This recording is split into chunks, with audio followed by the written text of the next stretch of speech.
मेरे महबूब तेरे दम से है इस दुनिया में बाहर, वरना इस रंग भरी दुनिया में क्या रखा। आज महबूब भाई बोले, अब महबूब नाराज हो जाए तो किसे अच्छा लगेगा। बहुत अच्छा लगा, धन्यवाद।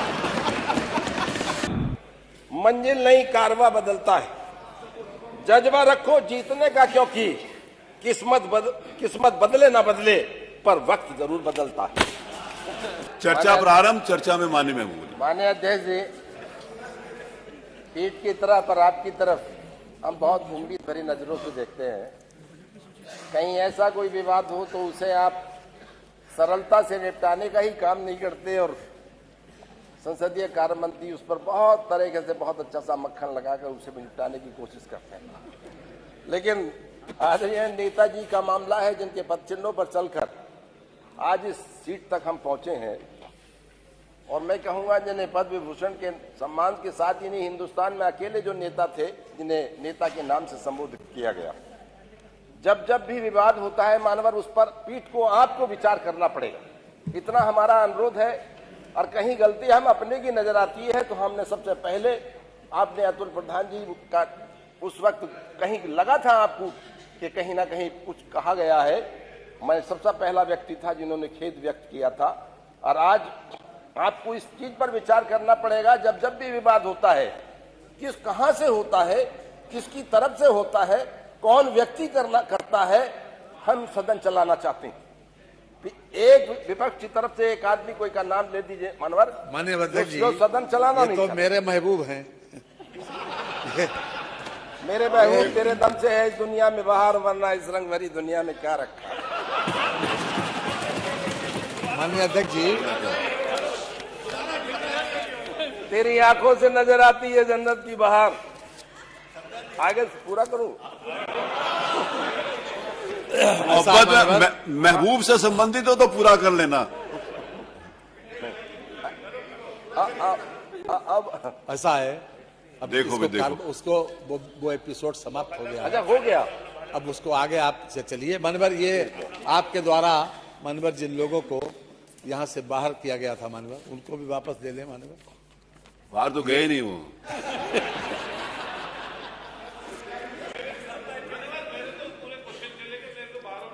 आप इतने दयालु हैं, बाहर किसी को भेजते नहीं, लेकिन यहाँ कोई लिस्ट बना रहा था, उसका प्लान कुछ ऐसा ही था। लेकिन मैं संसदीय कार्य मंत्री नहीं, वो लिस्ट बना रहे थे कि जिनको जिनको कहा है कि वो लोग अपनी सीट पे बैठे। जी जी, नहीं मानवर, हमारा इतना अनुरोध है कि जो हुआ कहीं ना कहीं आपको इस पर विचार कर लें। जब जब जिस भी सदन बाधित होता है और किस कारणों से होता है, इस पर देखना पड़ेगा। जो हमारे कमाल अख्तर साहब ने भी कहा कि अगर कहीं लिखा गया है, साफ है कि प्रश्न 4 में जो लिखा गया है उसे भी आप निकाल दें, कार्रवाई से निकाल दें, इतना भी हमारा अनुरोध है। और हम बड़े दिल की अपनी तरफ से कह रहे हैं, पूरे विपक्ष की तरफ से, कि आपने जो बड़ा दिल दिखाकर, जिनके हम सम्मानहीन, जिनकी बदौलत पूरा विपक्ष हर हम बैठे हैं, आज उनके सम्मान में आपको भी पीड़ा हुई, हम बार बार आपका शुक्रगुजार हैं। मानवर, श्री राज्यपाल जी के अभिभाषण पर धन्यवाद प्रस्ताव पर हमारे नेता आदरणीय शिवपाल जी ने जो संशोधन प्रस्ताव रखा था, उसके विरोध में उसके पक्ष में मैं बोलने खड़ा हुआ हूं। नहीं, तुम्हारे वाले के विरोध में नहीं, अरे आप सुन लीजिए, जो रखा है उसके पक्ष में बोलने, उन्हीं के पक्ष में बोलेंगे ना, ठीक बोला। मानवर, बहुत बात हुई है, बहुत से मानव सदस्यों ने बड़ी लंबी चौड़ी बातें की, कहीं से लेके महाकुंभ से लेकर हर तरह से विचार हुए, लेकिन मेरा सिर्फ उस पर ज्यादा नहीं कहना। आप दोबारा बोल रहे हो क्या बजट? ये आज ये जो श्री राज्यपाल के अभिभाषण पर, राज्यपाल के अभिभाषण बोल, आपको दूसरी बार मौका मिला है? नहीं जी, दूसरी बार मौका मिला है? नहीं, पहली बार ही है साहब। लेकिन इन्होंने आपका नाम तो दिया नहीं। देते ही नहीं। इन्होंने नाम नहीं दिया सर, मेरे पास लिस्ट है। नहीं,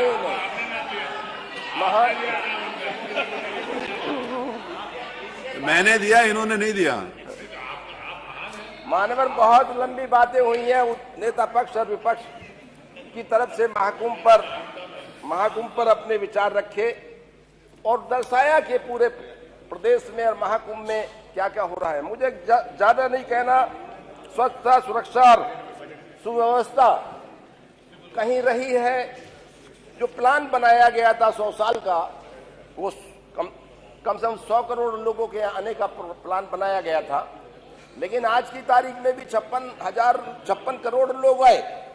लेकिन इसके बावजूद ये प्लान जब बना था, उस वक्त स्वतः सोचना चाहिए था कि कितने लोग 56 करोड़, लेकिन अब स्वतः सोचना चाहिए था कि कितने लोग जाम में फंसे हैं, उनके खाने की व्यवस्था, उनके नहाने की व्यवस्था, उनके रहने की व्यवस्था, उनके सोने की व्यवस्था, 4-4 दिन जो फंसे रहे हैं, वो व्यवस्था पर शायद ध्यान नहीं दिया गया था। बहुत लंबी बातें होती हैं डिफेंस इंडस्ट्रियल कॉरिडोर से संबंधित, उसमें मुझे ज्यादा नहीं कहना कि, लेकिन आपका जिला भी उसमें है। लगातार कहा गया है कि हाँ, हम, और मेरे ख्याल से तो कई बार उस पर विचार हुए हैं। आपका कानपुर भी है, अलीगढ़ भी है, बहुत से ऐसे हैं कि हाँ, वहाँ हम उसमें काम कर रहे हैं, 9,000 करोड़ रुपए लगाए, लेकिन आज तक ऐसा कहीं नहीं हुआ कि हाँ संभावित तो है लेकिन लगा है या उनसे कोई रोजगार मिला है। गरीबी की हदें मेरे ख्याल से और बेरोजगारी की हदें आप लगातार बहुत से सदन ने, हमारे साथियों ने कहा है, लेकिन बात करने बेसिक शिक्षा में ही आपके 78,000 रिक्तियां हैं और 78,000 रिक्तियां हैं। बेसिक शिक्षा में, माध्यमिक शिक्षा में 48,000 हैं। 20 लाख से अधिक बीटीसी सदस्य बैठे हैं, बीटीसी करे हुए लोग बैठे हैं और 15 लाख से अधिक आपके बीएड करे हुए लोग बैठे हैं, लेकिन आज तक उन पर कोई विचार नहीं। रिक्तियां आपके पास हैं, तो हर हालात में आप पर उन पर विचार करना चाहिए और कहीं ना कहीं उन्हें भरना चाहिए जब आपके पास इस तरह से टेक्निकल लोग भी मौजूद हैं। प्रदेश में 2000 वर्ष से गन्ना किसानों के समर्थन मूल्य में कोई वृद्धि नहीं हुई, जब उनकी लागत लगातार चौगुनी बढ़ रही है। लगातार मंत्री जी खड़े होकर बात करते हैं कि हाँ, बड़े पैमाने पर हमने भुगतान कर दिया। मैं मिलों का नाम दे दूंगा जिनका कम से कम जिस दिन से मिल चली है इस सत्र का एक भी पैसे का भुगतान नहीं हुआ, मैं मिलों का नाम दे दूंगा। इस पर विचार करना चाहिए कि कितना हमारा गन्ना घट गया। 10% नहीं, 20% पिछले सालों की से अपेक्षा इस बार घट गया और आने वाला जो सत्र चल रहा है 20% गन्ना इसमें घट जाएगा। गलत नीतियां और गन्ने का रेट ना बढ़ाना उसकी सीधी वजह है। कानून व्यवस्था के बारे में बहुत लंबी बातें की हैं, लेकिन हिंदुस्तान के अंदर बलात्कार, लूट, हत्या, महिलाओं पर अत्याचार में हुई है कि मेरे ख्याल से एनसीआरबी की रिपोर्ट 2024 की रिपोर्ट उत्तर प्रदेश में प्रति व्यक्ति की दर, अपराध दर 7.4 उत्तर प्रदेश के अंदर है। ये मेरी रिपोर्ट नहीं, एनसीआरबी की रिपोर्ट। इसलिए हमें इस पर देखना पड़ेगा। और दर्ज अपराधों में बहुत बड़ी चिंताएं आपने की हैं। दिल्ली में अपराध भी कम है आपके यहाँ। धन्यवाद। और मैं कहूँ अब इतना मौका तो दे दिया ना, नहीं मैं अनुरोध कर रहा हूँ आपसे। बोलिए। मनोज,